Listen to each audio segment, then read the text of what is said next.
વિશ્વામિત્રી નદીમાં એક વિશાળ મગરનું રહસ્યમય સંજોગોમાં મોત થતાં શહેરમાં ચકચાર મચી ગઈ છે.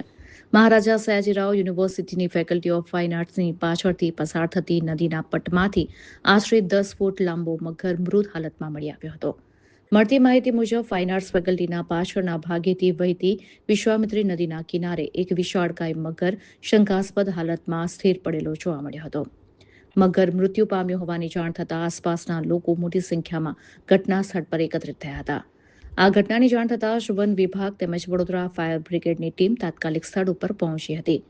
મગરનો મૃતદેહ પાણીના ઊંડા અને મુશ્કેલ વિસ્તારમાં હોવાથી રેસ્ક્યુ કામગીરીમાં ભારે જહેમત ઉઠાવવી પડી હતી.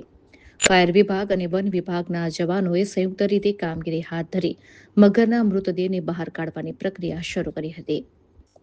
હાલ મગરના મોતનું ચોક્કસ કારણ જાણવા વધુ તપાસ કરવામાં આવી રહી હોવાનું જાણવા મળ્યું છે. હું આર યાદવ, ફોરેસ્ટર, બરોડા.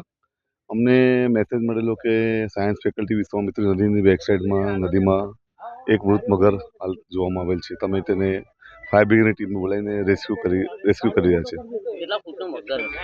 એ તો હવે અહીંથી જજમેન્ટ નહીં આવે, પણ લગભગ તો એ 8-10 ફૂટના આસપાસ મગર હશે. કઈ હાલતમાં મળ્યો?